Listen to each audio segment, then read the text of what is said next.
You're listening to Arsenal for Democracy, episode 411, recorded on Sunday, February 6th, 2022. I'm your host, Bill Humphrey. Joining me on the line from Idaho, as always, is Rachel. Hello, Rachel.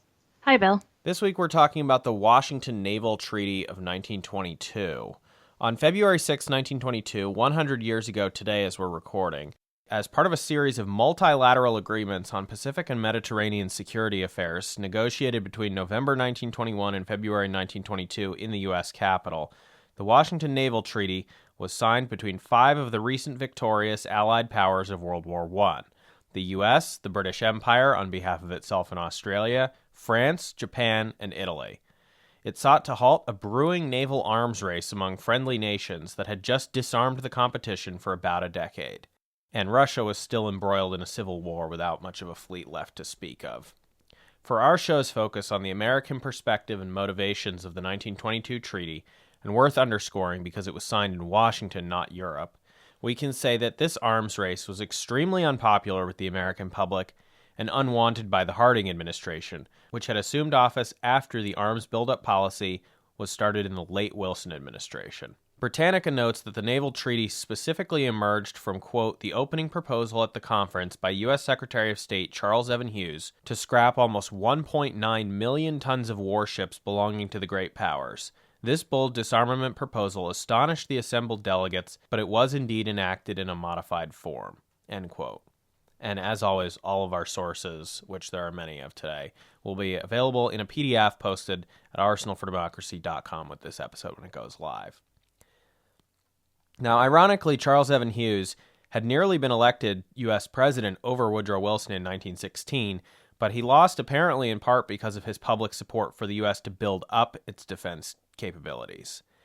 The Republican administration in 1921 and 22, however, was supported on the congressional side in these diplomatic efforts for disarmament by, quote, Senator William E. Borah, Republican of Idaho, who led a congressional effort to demand that the United States engage its two principal competitors in the naval arms race, Japan and the United Kingdom, in negotiations for disarmament, end quote. And that's from a State Department account.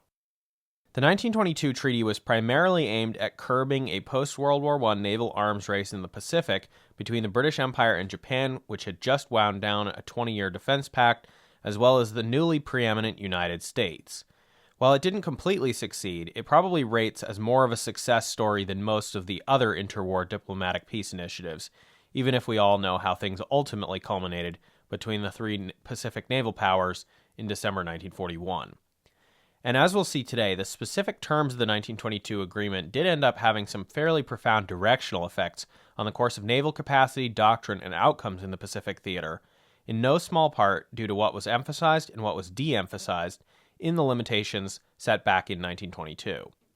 The Washington Naval Treaty is not merely of interest to us because of today's centennial of this agreement, but also because it is still sometimes brought up in discussions of what might be done to de-escalate mounting tensions between the United States and China in the Pacific Ocean, as well as, for now, secondarily, India and Japan.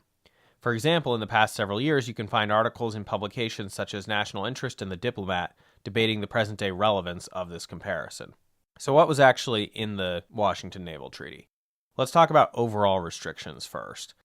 So quoting now from that National Interest article, the 5-power Naval Limitation Treaty and 4-power Treaty of 1922 effectively divided the Pacific area into 3 spheres of influence. Britain was supreme in the south, Japan in the west, and the United States in the east. Now, as a side note, naval fortifications were limited, and we're going to come back to that later in this episode. So again, from the National Interest article. The 5-power treaty limited the capital ships, battleships, and cruisers of the main naval powers by declaring a 10-year naval holiday on new battleship construction, which limited the tonnage and main gun armament on any subsequent capital ships constructed. The treaty limited the total ship tonnage by a ratio of 5 to 5 to 3 to 1.67 to 1.67, which is to say, it granted parity to the United States and Britain, 5 to 5, while Japan was tied to a 60% ceiling, the 3, and then France and Italy were granted parity at the bottom, 1.67 to 1.67, end quote. Now, these ratios didn't end up being fulfilled in practice because some of them were more interested in continuing to build than others. The U.S., for example, did not max out its allowable capacity of ships in this period. But this brings us to the tonnage restrictions. So going back to Britannica now. Capital ships were, quote, defined as vessels of war exceeding 20,000 tons standard displacement or carrying guns with a caliber exceeding 8 inches, end quote. There were limits on total fleet tonnage of all capital ships put together, and setting aside the reality that the powers ended up lying about how much displacement tonnage specific ships had to avoid hitting their fleet-wide cap, the treaty tended to encourage looking into other non-capital ship development, as we'll circle back to in a moment. Capital ships that were under construction at the time of the treaty, with very few exceptions, had to be scrapped or turned into something else, and dozens of existing capital ships older than 6 years had to be scrapped or converted, although that mostly got rid of outdated pre-World War I models. If the treaty had survived beyond its planned time frame without further revisions, new treaties, or withdrawals, it anticipated a scenario by the mid-1930s of the US and UK each having 15 capital ships and Japan having 9. We're mentioning this for context on what they had in mind when they signed the treaty, rather than what actually happened, since we're not really getting into the demise of the treaty during the rearmament era of the 1930s. Non-capital ships, excluding aircraft carriers, were limited to 10,000 tons of displacement, but there was no aggregate limit, which encouraged building smaller cruisers, destroyers, and submarines instead of big cruisers and battleships. And, as we keep hinting at, aircraft carriers were in a totally separate third category. So let's talk about aircraft carriers now, because that was the most visible development in 1922 and the most immediate result of the specific limitations and allowances of the 1922 treaty terms. So, coming again from the Britannica article, quote, restrictions were likewise placed upon aircraft carriers as follows. Total tonnage was not to exceed 135,000 for either the United States or the United Kingdom, 60,000 for either France or Italy, and 81,000 for Japan. No carrier was to exceed 27,000 tons displacement or to carry a gun with a caliber in excess of 8 inches, or 203 millimeters. So, as we've just noted, the Washington Naval Treaty, primarily focusing on battleships and heavy cruisers, included some unusual carve-outs on limits for aircraft carriers. At the time of signing, unless you count ships that shuttled around seaplanes but didn't have planes both taking off and landing on the ship itself, this only included a few primitive British and Japanese ships converted from other ships, basically purely to test the physics and aerodynamics involved in designing flight decks, and a few others under construction or conversion around the world. These carve-outs in February 1922 may have helped push Pacific naval activity in the naval air direction. Both the US and Japan had aircraft carriers within the year, up from a global total of 0 when the treaty was negotiated and signed. So, to kind of discuss some of these, there was the USS Langley, a recently retrofitted naval coal supply ship, and it was officially recommissioned on March 20th, 1922, as an aircraft carrier for, quote-unquote, conducting experiments in seaborne aviation under the terms of the Washington Naval Treaty, which made generous allowances for so-called experimental carriers. The USS Langley was the first U.S. aircraft carrier, although not the first warship with plane-launching capabilities, since some of the largest warships had already added tiny recon plane catapult launch capacities to support their primary missions with things like submarine spotting. Also, an unusual feature of the USS Langley was provision for a carrier pigeon house on the stern between the 5-inch guns. Pigeons had been carried aboard seaplanes for message transport since World War I and were to be carried on aircraft operated from Langley. The pigeons were trained at the Norfolk Naval Shipyard while Langley was undergoing conversion. As long as the pigeons were released a few at a time for exercise, they returned to the ship, but when the whole flock was released while Langley was anchored off Tangier Island, the pigeons flew south and roosted in the cranes of the Norfolk Shipyard. The pigeons never went to sea again, and the former pigeon house became the executive officers' quarters. But the early plans for conversion of Lexington and Saratoga included a compartment for pigeons. So I just want to note that we stand these anti-imperial pigeons and applaud their anti-militaristic efforts.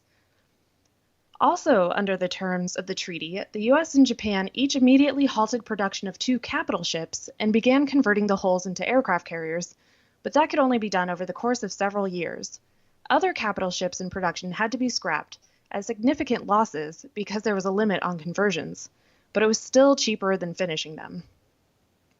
Another of these aircraft carriers was the USS Lexington, and it would serve until it was sunk in the Battle of the Coral Sea in 1942, the first carrier fleet versus carrier fleet naval battle. Its sister ship, the USS Saratoga, survived World War II and was sunk in the Operation Crossroads nuclear tests in 1946 in the Marshall Islands, withstanding the first blast in the air and sinking after the second underwater blast. The Saratoga carrier had been put to sea less than 2 decades after the invention of the seaplane brought aircraft and navies together, and it reached its end less than 2 decades later at the dawn of the nuclear age. So following the 1922 treaty, the French decided to convert one of 5 stalled-in-construction pre-World War I battleship hulls, which was not completed as a carrier until 1928.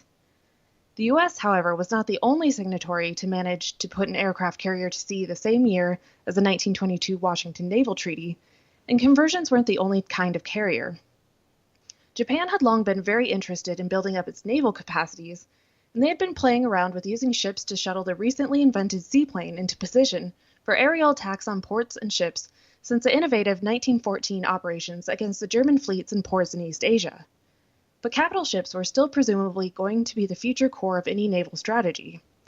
The Imperial Japanese Navy had proven so successful in the war with Russia in 1904 and 1905, but was still small and unlikely to endure a longer Pacific War.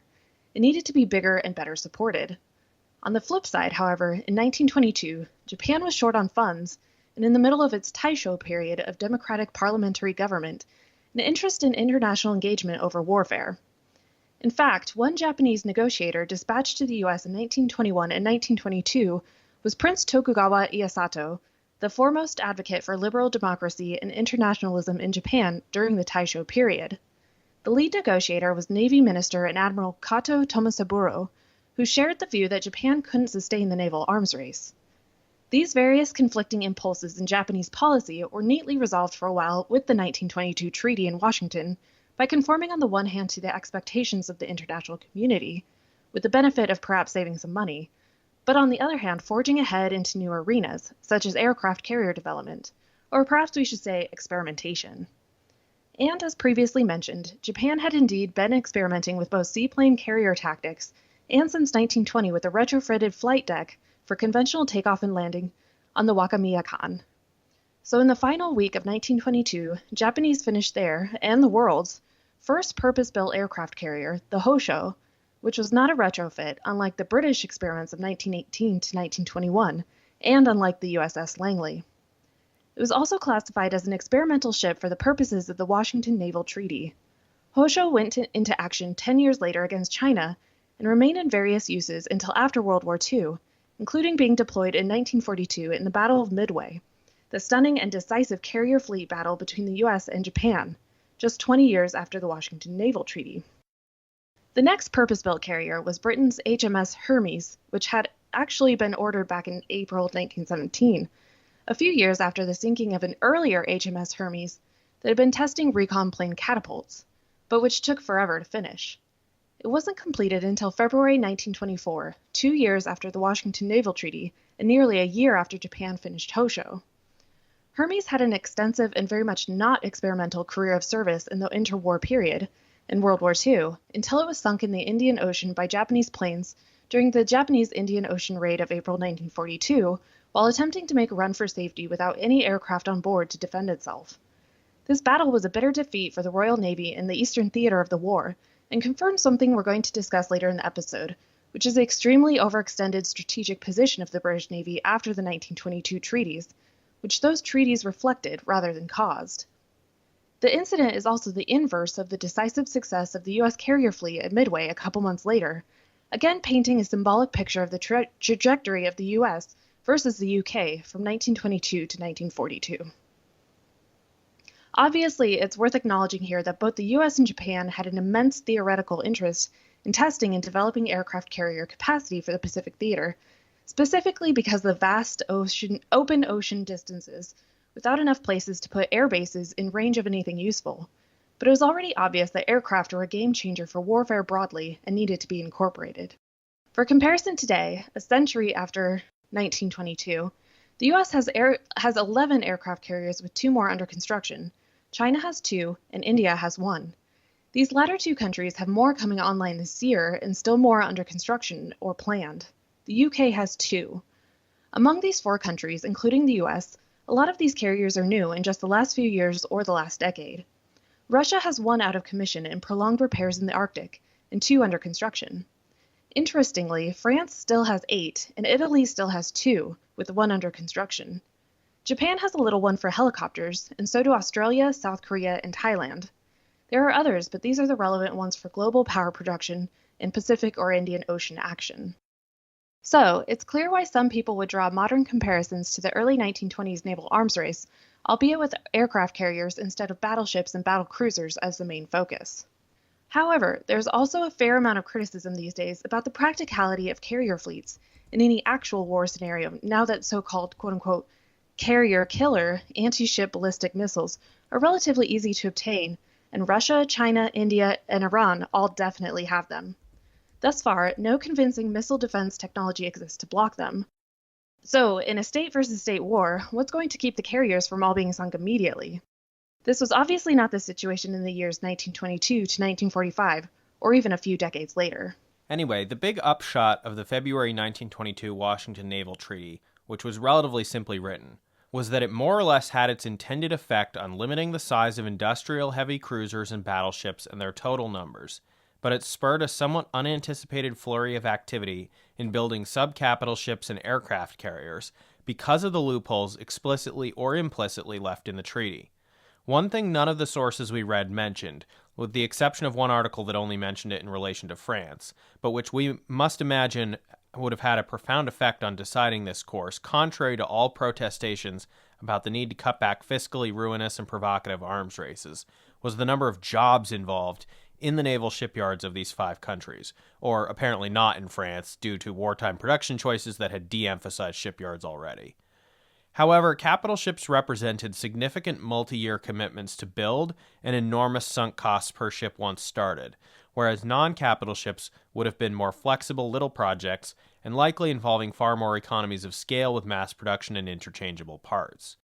Notably, the decision to allow the conversion of partially finished capital ships already in the works into aircraft carriers was not just a strategic decision to test naval air warfare tactics and techniques, but also to preserve some of the jobs and sunk costs already associated with these major projects. For example, the 2 Lexington-class U.S. aircraft carriers that were conversions from battle cruisers under construction were not finished until 1927 and had been started in 1920. You can see photos on the U.S. Navy website of various American and Japanese ships being scrapped to comply with the terms of the 1922 treaty. The fleet restrictions were generally popular in the United States at the time of ratification in 1922, but there was some public debate on the associated treaties governing matters such as base and fortification modernizations on Pacific islands held by, colonized by, or supervised by the US, UK, France, and Japan.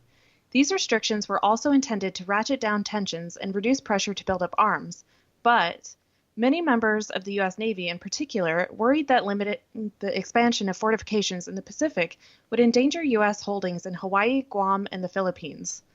At the time, many of these islands, including some uninhabited ones, would have been considered critical to civilian trans-Pacific communications infrastructure and shipping, especially for refueling and coal supplies, and not just important for their military power projection value, or, in larger cases, their natural resources. As a side tangent on the U.S. base on the territory of Guam, which did end up being hotly contested between the 2 naval powers during World War II, 50 years ago last month, on January 14, 1972, Japanese soldier Shoichi Yokoi is discovered in Guam, a U.S. territory. He had spent 28 years in the jungle, having failed to surrender after World War II, and in October 1972, Private First Class Kinshichi Kozuka held out with Lieutenant Onoda for 28 years until he was killed in a shootout with Philippine police. So, contextual additional info not from 1972. Onoda, his survival buddy and commanding officer, was the next to last Imperial Japanese holdout ever located, surrendering in March 1974, after retired Major Yoshimi Taniguchi personally flew to the island to order him to stand down and finally stop his 30 years of ongoing guerrilla attacks. Not long after, Private Teruo Nakamura was spotted by plane in 1974 in Indonesia and captured by the Indonesian army in November 1974 and repatriated to his home island of Taiwan, now under ROC control. So that's just sort of a little side tangent, since we weren't going to do a whole episode about Japanese holdouts 50 years ago, but we've covered things that happened 50 years ago, as well as this main topic this week, which is about something that happened 100 years ago. So that naval treaty from 100 years ago was not very popular in Japan, except, of course, among people who had felt it was important to secure in the first place for the reasons we've discussed.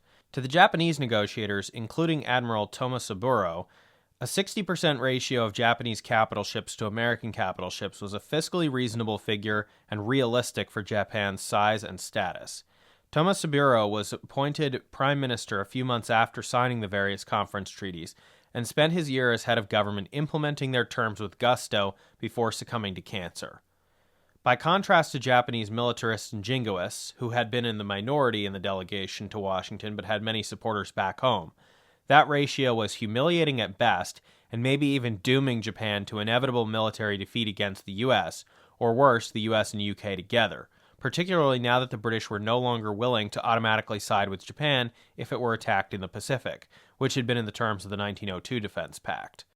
But you can see why the Imperial Japanese Navy decided for legal, strategic, and doctrinal reasons to go in heavily on carrier fleet development after 1922.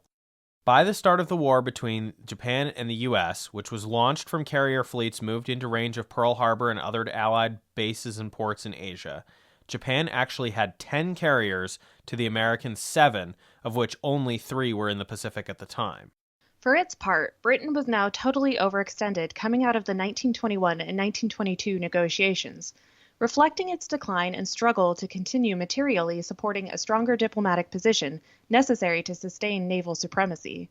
They had been arming and training the Japanese Navy for decades, and essentially deputizing it to be a night watchman for British interests in the Pacific, and now they would have to either divide up the capital ship fleet across the Atlantic, North Sea, Mediterranean, Indian, and Pacific Oceans, or concentrate it on one side of the world and hope that it wasn't suddenly needed on the other side, or everywhere at once.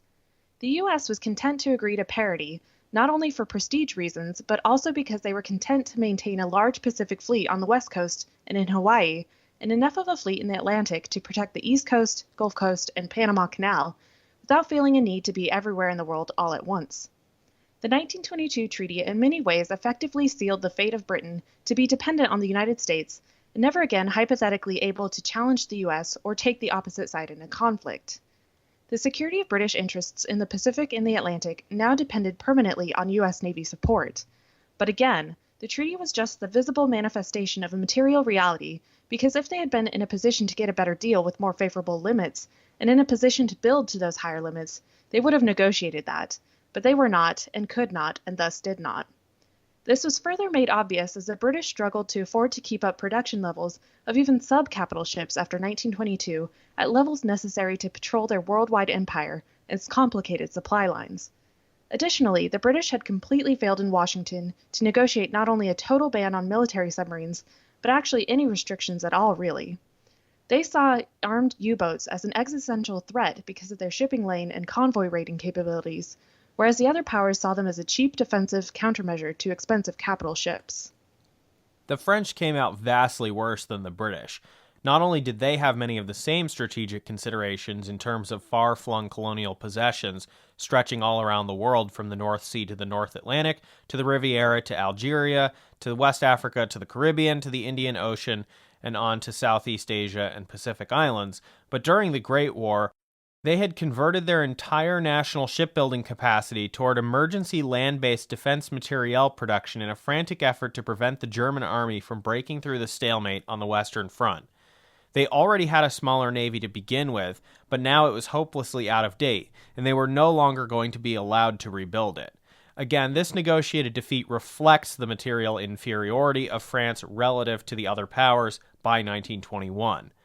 In fact, they were as surprised as the Italians to end up with parity being set to each other at the bottom, even though Italy only had the central Mediterranean and Horn of Africa to worry about. It took a year for French politicians to overcome heated domestic debate and ratify what had been signed in Washington. France claimed it would pursue non-capital fleet construction instead to try to meet their basic colonial security needs, but their shipbuilding capacity and fiscal capacity both fell far short of announced goals after all. Now, as a side note, the February 1922 treaty was also one of the last major diplomatic efforts of pre-fascist Italy. After the fascist takeover and eventual withdrawal from the treaty, the Italians managed to put together a relatively significant capital ship force despite their comparative shipbuilding capacity and economic base. It wasn't a large enough force for unchallenged Mediterranean supremacy by any stretch, but when France got knocked out of the war and Britain had to divide its fleet worldwide, Italy had massed enough capital ships to keep them in port and keep the British occupied guarding them, and they had enough of a raiding fleet of smaller ships to create chaos for British supply lines to Malta, the Middle East and North Africa, and eventually Sicily, and they sustained that for 3 years despite repeated efforts to destroy the Italian Navy in port or at sea. A couple other legacy items that occurred due to this treaty. On July 7, 1930, President Herbert Hoover, who had served under the Harding administration when the Washington Naval Treaty was signed, delivered a special address to the U.S. Senate defending that agreement's results and urging the ratification of the follow-up London Naval Treaty amid the general belt-tightening of the Great Depression and in line with the timeline spelled out in the 1922 treaty for periodic review and amendment. Hoover also was pursuing a policy of U.S. retreat from the Pacific Theater back to Alaska and Hawaii and planned independence for the Philippines. We wanted to quote one interesting passage from Hoover's 1930 speech. Quote, "It is folly to think that because we are the richest nation in the world, we can outbuild all other countries. Other nations will make any sacrifice to maintain their instruments of defense against us, and we shall eventually reap in their hostility and ill will the full measure of the additional burden which we may thus impose upon them. The very entry of the United States into such courses as this would invite the consolidation of the rest of the world against us and bring our peace and independence into jeopardy." End quote. Although the 1930 London Naval Treaty was indeed ratified by the original 5 powers, the US, UK, Japan, France, and Italy, and although it aimed to both loosen some restrictions and add some further tonnage restrictions and vessel counts, including among non-capital ships, the agreement was already clearly going against strong headwinds by that point, despite the worldwide Great Depression. Japan and Italy were now in militarist hands instead of democratic control. Ultimately, Japan and Italy declined to join a second London Naval Treaty in 1936, which had always been the projected expiration date for the Washington Naval Treaty of 1922, and so that was the effective end of that. And by that point, German rearmament was also well underway, which hadn't really been anticipated in 1922, given the other recently signed disarmament treaty requirements imposed on Germany. So I certainly found that Herbert Hoover speech from 1930 to be a pretty interesting thing to think about in today's context, while there's so much hype about maintaining the size of the U.S. Navy despite those carrier killer missiles that you talked about, and this competition with China or India and so forth. That to me really resonated, that line. I thought that's why we should include it in the outline. But I wanted to get your broader thoughts on this topic before we wrap up this week. As we said, 100 years ago today, as we're recording this, February 6, 1922, and it still seems, as I said, surprisingly relevant, despite being kind of at the dawn of the carrier age that really is what kind of sets the U.S. Navy apart. Yeah, it's really interesting how the restrictions of the treaty kind of shaped the policy going forward, especially for Japan and the U.S., in kind of spurring this rush to build aircraft carriers because there was that carve-out included in it. So it's kind of interesting. I don't know if that was an intended consequence or an unintended consequence, but it definitely did shape the future of the Navy. Other thoughts on this treaty as a whole, or some of the other points that we've discussed so far? I think we would do well to heed the words of President Hoover. I think we have definitely forgotten and largely ignored his advice. And we are, I feel, reaping the hostility and ill will, and our peace and independence. Well, not our independence, but our peace definitely is put into jeopardy just through our imperialistic efforts. We, at home and abroad, we aren't very peaceful in the U.S. I still can't get over the fact that they're still rolling out so many U.S. aircraft carriers right now, despite the fact that it is very obviously easy to destroy aircraft carriers, gigantic aircraft carriers, with a single kinetic hit. Not even an explosive hit, a single kinetic hit from a ballistic missile that is specifically targeted at destroying ships. They're hypersonic. Even countries like Iran have them. I don't know what we're doing at this point. It's complete waste. Yeah, as you pointed out, it seems like kind of the consideration of jobs seems to be put above the practical implications of these ballistics. So we are so tied to protecting military contract jobs that even though it's absurd on its face, we're still kind of plowing ahead with manufacturing these aircraft carriers, despite how ludicrous it is. Well, did you learn anything interesting from this week's topic? Yeah, I would definitely say I'm not a military history buff, but it's good to kind of attack it at kind of a tangential angle, because then you kind of learn about these new aspects without really getting into the military bro kind of arena. Well, I tried to keep this one grounded materially more than just sort of like theoretical doctrine absent any sort of material connections. Yeah, and I think that's a really interesting lens to reflect on this history, and I appreciate it because it makes it more interesting and more unusual, kind of going against the grain. All right. Well, Rachel, thanks so much for coming on this week to talk about the Washington Naval Treaty of February 1922, 100 years ago today. It's always a pleasure.